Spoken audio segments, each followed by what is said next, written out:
Howdy folks, this is Father Dougal 9000 here, and welcome to another episode of Dougal's Game Finish Chronicles, a series where I talk about the games I've played and beaten as part of the Game Finish Challenge as featured on the Hardcore Gaming 101 forum.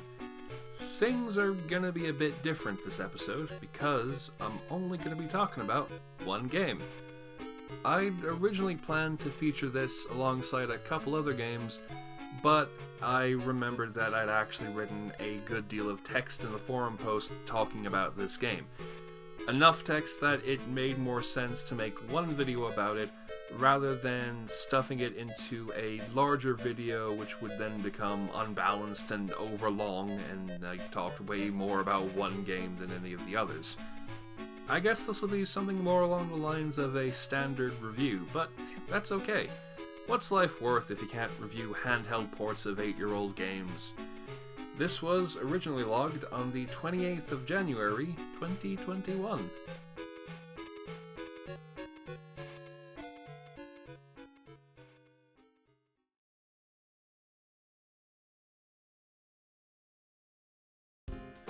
Poochy and Yoshi's Woolly World for the Nintendo 3DS.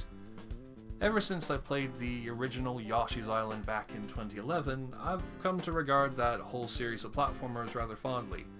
Even if the game itself is pretty meh and has rubbish music, which I faintly remember about the DS sequel that Artoon made back in the day, I'll still be mildly interested in checking them out based on the strength and potential that core gameplay offered.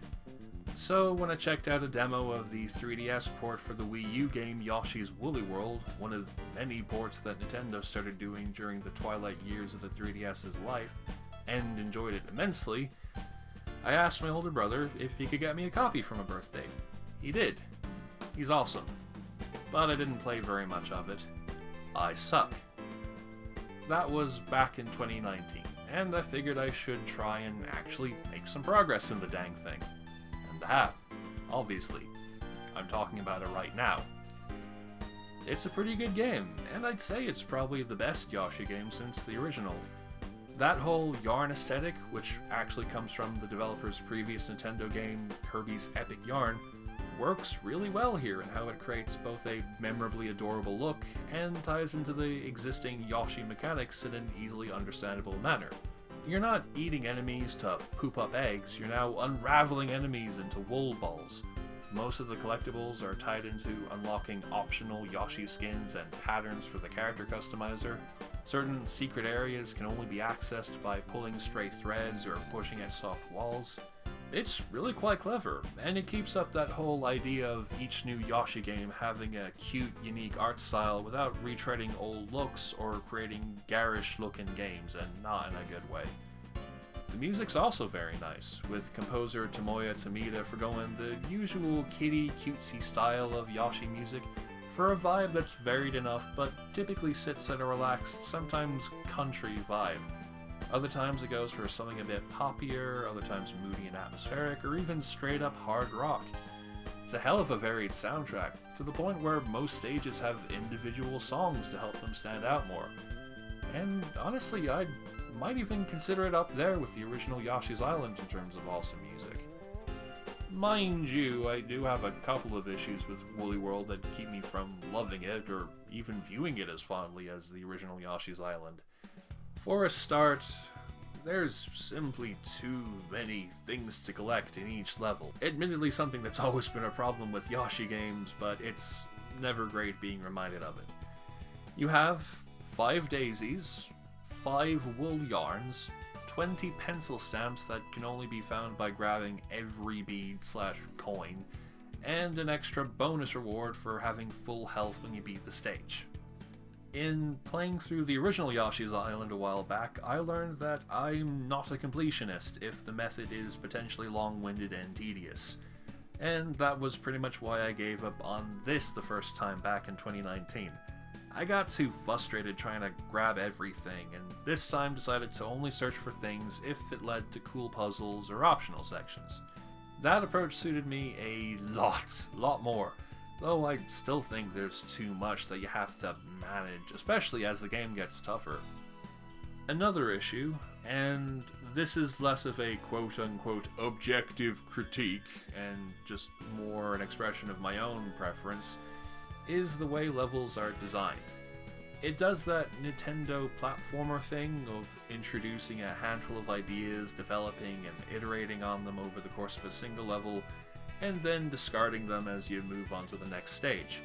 It's a perfectly fine way of designing platformer levels. It gives each section a deliberate pace and meaning, where other platformers suffer from stages that just feel randomly put together.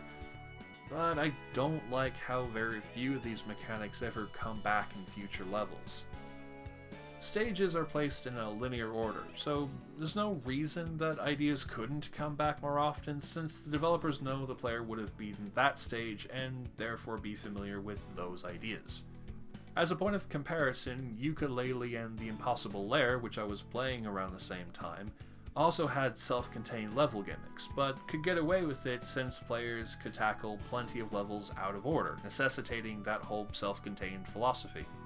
The only reason I think it would make sense here to keep most ideas to one specific level is because you have the ability to skip levels at the cost of 2,000 beads if you're playing in Mellow Mode. An optional super easy mode where Yoshi takes less damage, he can hover indefinitely, and has a trio of woolly dogs who follow him everywhere to act as an infinite ammo type thing. With that freedom to skip levels, it's possible that players might have skipped a specific stage and therefore have no familiarity with the ideas introduced back there.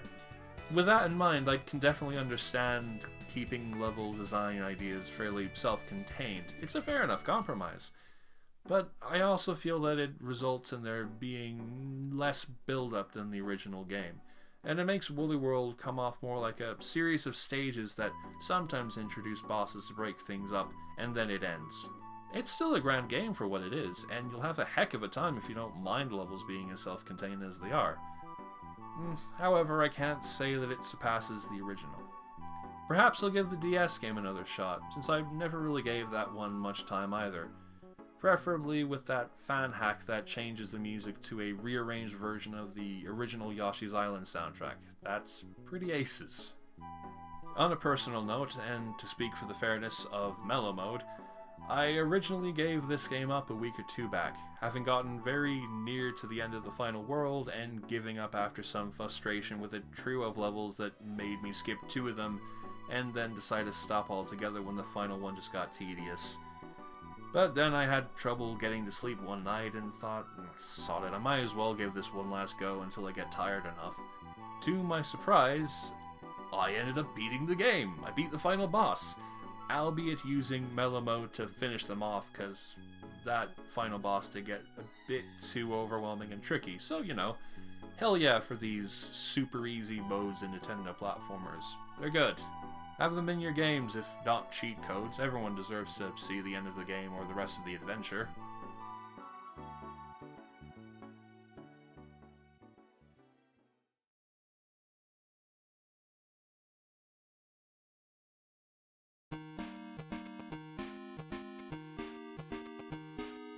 And with that, we've wrapped up the first solo episode of the series. I hope that you enjoyed watching and that you'll tune in for the next video, which will probably be back to the usual formula of 2 or 3 games in the one video. Thank you so much, and until we meet again, have a wonderful day.